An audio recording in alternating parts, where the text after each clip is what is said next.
Afternoon, guys. Welcome to another instalment of Maddie's Mysteries. So you joined us today at St John the Baptist's churchyard in Burslem. And do you know why we're here today? See Molly Leigh's grave. That's it. So we'll go have a look for it now. Is she a ghost?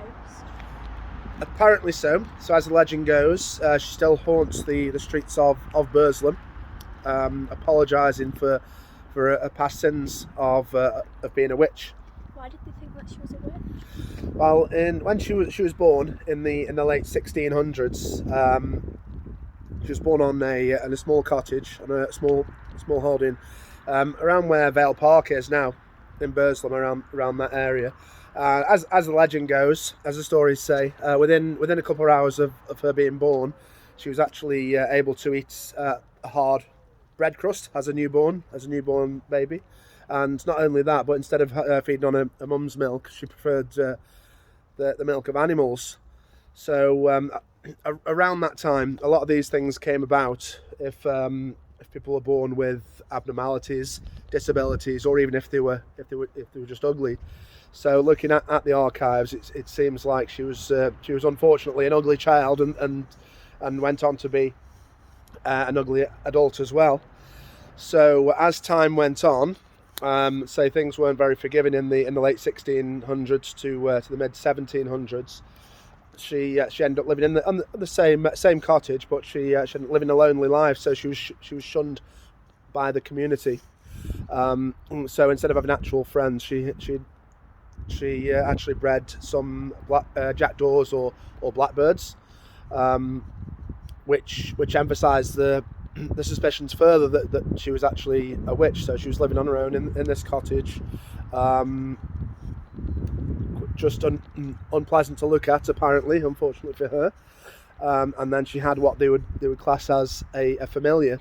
So anything that went wrong within the town was often blamed on these spinsters, these lone females, when they haven't actually necessarily done anything wrong. So looking back at it, and here we are at Molly's grave, which you can visit yourself just next to the churchyard. It seems like at some point she'd had a bit of a fallout with Pastor Spencer, who was the pastor at this very church at the time, and it looks like she was a very religious lady, but he often accused her of being drunk and not attending church. When looking at things, it was often the other way around. In fact, she was accused of black magic, and her black magic apparently resulted in the pastor being drunk for 3 weeks. So that ended up being her fault. So later on in her life, so she didn't have any children. She never married, just because of her upbringing and what the locals thought of her. So she passed away, and it was actually before any trial was done. So she wasn't actually executed, although she was isolated and shunned by the community. She did live to be a middle-aged adult.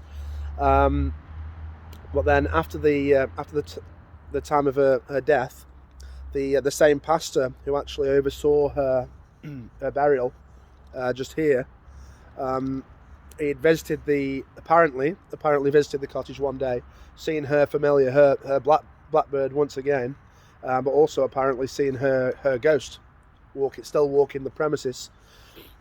So the locals were terrified by this, all very religious at that time, and anything that went wrong, so whether there was a bad harvest, any illnesses, it was always often blamed on a witch, and in this case, it was unfortunately Molly Leigh. So what they actually did was, you'll see all of the other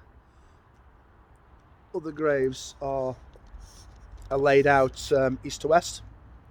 So Molly's was originally the same, but after these hauntings and all these things going wrong, they actually dug up the grave and the tombstone, dug up her body. They actually took the live blackbird, her old familiar, threw it in the coffin with her, reburied it, and then instead buried her north to south, so different to everyone else in in the graveyard.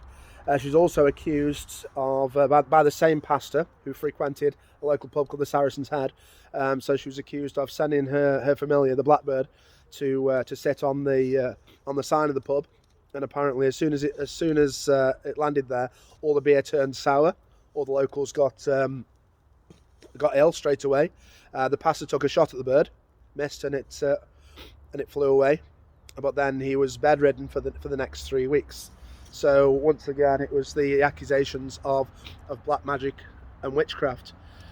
So the last will and testament was held by private parties up until about 20 or 30 years ago, which it was released back to Stoke-on-Trent, and that actually showed that when she died, at least she was, although she was a loner who had a few cows and whatnot, selling milk to travellers, she actually died quite a wealthy woman with a relatively decent estate. So as well as the small holding in the cottage, she also had another property near to Congleton, and she'd left in her last will and testament. She'd left all of this, or arranged for most of it to be sold off, and then with the money, it was she wanted the poor and the lone women of the area to be looked after for years to come, and also to build a hospital for recluses and lone women at the time. So far be it from being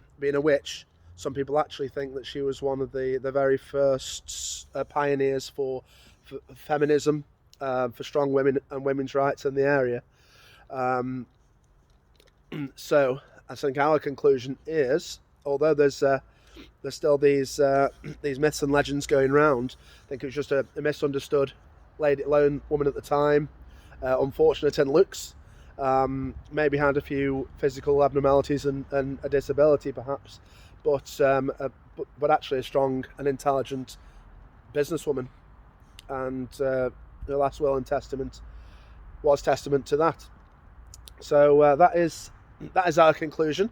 And just on a final note, outside the cottage that she used to live, over where Vale Park is now, she used to have an apple tree, and the kids they used to run around and they'd say, Molly Leigh, chase me around the apple tree. Well, now of course that's gone, and she's now here. The ghost stories still remain, but instead it's Molly Leigh, chase me around the cemetery. So Maddie's going to run around that 3 times now, and this is apparently going to make a spirit reappear. So if you've got anything to add, guys, let us know what you think. Give us a like, give us a share, and we'll see you next time. Go on, Maddie.